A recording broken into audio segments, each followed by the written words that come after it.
ओम नमः शिवाय। देवों के देव महादेव, हर हर महादेव। एपिसोड की शुरुआत सती और मदनिका के संवाद से होती है। सती बताती है कि जब वो महादेव से मिलने गई थी तब उन्होंने उन्हें ठुकरा दिया और वहां से चले जाने को कहा। लेकिन सती कहती है कि उन्हें अब ये महसूस होता है कि महादेव केवल एक वैरागी नहीं है, बल्कि उनके भीतर गहरा दर्द छिपा हुआ है। उनके कठोर शब्दों के पीछे एक टूटा हुआ हृदय है। यही पीड़ा अब सती को उनकी ओर और अधिक आकर्षित कर रही है। वो सोचती है कि आखिर वो महादेव के हृदय तक कैसे पहुंचे। मदनिका ने सती को दिया नया विश्वास। मदनिका सती से कहती है कि भगवान विष्णु और भगवान शिव दोनों ही पत्थर के स्वरूप में पूजे जाते हैं। अंतर केवल इतना है कि भगवान विष्णु शालिग्राम रूप से बाहर आना चाहते थे, जबकि भगवान शिव स्वयं संसार से दूर रहना चाहते हैं। वो आगे कहती है कि जैसे भगवान विष्णु तुलसी विवाह के बाद शालिग्राम रूप से जुड़े, वैसे ही शायद सती का प्रेम भी शिव के पत्थर जैसे कठोर हृदय को पिघला सकता है। मदनिका पूछती है, क्या तुम्हें अपने प्रेम पर विश्वास है? सती पूरे विश्वास के साथ उनके चरण स्पर्श करती है और कहती है, हाँ, मुझे अपने प्रेम पर पूरा विश्वास है। यदि मेरा प्रेम सफल न भी हो, तब भी मैं पूरी शक्ति से प्रयास करूंगी कि महादेव अपने इस कठोर वैराग्य से बाहर आए। मदनिका सती के इस अटूट विश्वास को देखकर प्रसन्न हो जाती है। महामंडल सभा की तैयारी। उधर महामंडल सभा में प्रजापति दक्ष सभी अतिथियों का स्वागत कर रहे हैं। वे मुस्कुराते हुए कहते हैं कि भगवान शिव के आने के बाद ही इस सभा का वास्तविक महत्व दिखाई देगा। इसी समय शुक्राचार्य सभा में प्रवेश करते हैं। वे दक्ष से पूछते हैं, क्या आपको पूरा विश्वास है कि महादेव इस सभा में आएंगे? दक्ष आत्मविश्वास से कहते हैं कि भगवान शिव निमंत्रण स्वीकार कर चुके हैं, इसलिए अवश्य आएंगे। महर्षि दधीची भी इस बात की पुष्टि करते हैं। दक्ष मन भगवान शिव के लिए तैयार किए गए सिंहासन को देखकर मुस्कुराते हैं। उनके चेहरे से स्पष्ट होता है कि वो कोई षड्यंत्र रच चुके हैं। सती की शिवलिंग पूजा। महल में सती भगवान शिव का स्मरण करते हुए शालिग्राम का दूध से अभिषेक करने लगती है। वो उन्हें शिवलिंग समझकर पूजा कर रही होती है। मदनिका तुरंत उन्हें रोकती है और कहती है, ये शिवलिंग नहीं, शालिग्राम है। सती को अपनी भूल का एहसास होता है।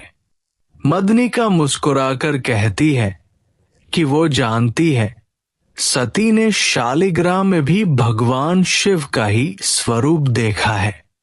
भगवान विष्णु भी उनके इस भाव को समझेंगे, लेकिन परिवार का कोई अन्य सदस्य इसे नहीं समझ पाएगा। तभी ख्याति और अन्य महिलाएं वहां पहुंच जाती हैं। इसलिए दोनों अपनी बातचीत वही रोक देती है। प्रसूति की चिंता। प्रसूति सती के हाथ पर बने त्रिशूल जैसे निशान को देखकर चिंतित हो जाती है और पूछती है, ये निशान कैसे आया? सती कुछ कहने ही वाली होती है कि मदनिका बीच में बात बदल देती है और प्रसूति का ध्यान दूसरी ओर मोड़ देती है। इसके बाद सभी महिलाएं तुलसी विवाह की तैयारियों में लग जाती है। सती जाते जाते एक बार फिर शालिग्राम को देखकर मन ही मन केवल एक ही नाम लेती है, शिव। महादेव का महामंडल सभा में आगमन।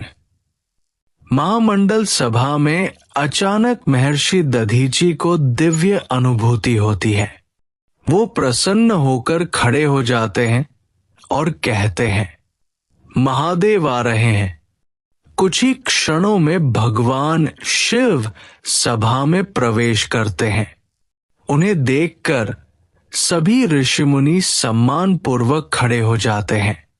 यहां तक कि शुक्राचार्य भी आदर पूर्वक उन्हें प्रणाम करते हैं। महर्षि दधीची और महर्षि कश्यप आगे बढ़कर भगवान शिव का स्वागत करते हैं। दधीची भावुक होकर कहते हैं कि महादेव ने उनका मान रख लिया।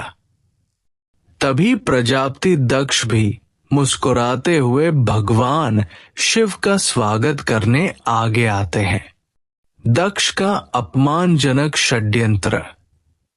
भगवान शिव जैसे ही अपने लिए रखे गए सिंहासन की ओर बढ़ते हैं, दक्ष के संकेत पर पीछे खड़े सेवक सिंहासन को खींच लेते हैं।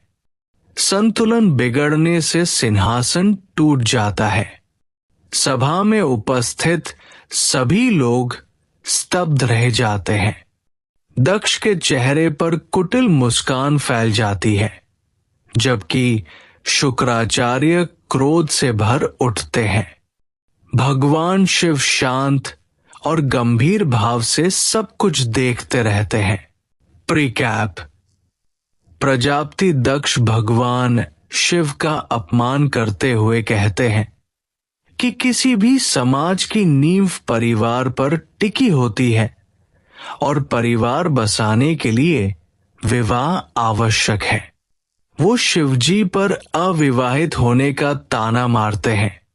दूसरी ओर सती तुलसी विवाह के लिए शालिग्राम को लेकर समारोह स्थल पर पहुंचती है। हर हर महादेव। अपना कीमती समय निकालकर इतना लंबा अपडेट सुनने के लिए धन्यवाद। कृपया यदि कोई भाषा या व्याकरण हो तो क्षमा करें। आगे देखना ना भूलें और हमारे चैनल को सब्सक्राइब करना ना भूलें और वीडियो को लाइक और शेयर करें। हर हर महादेव। ओम नमः शिवाय।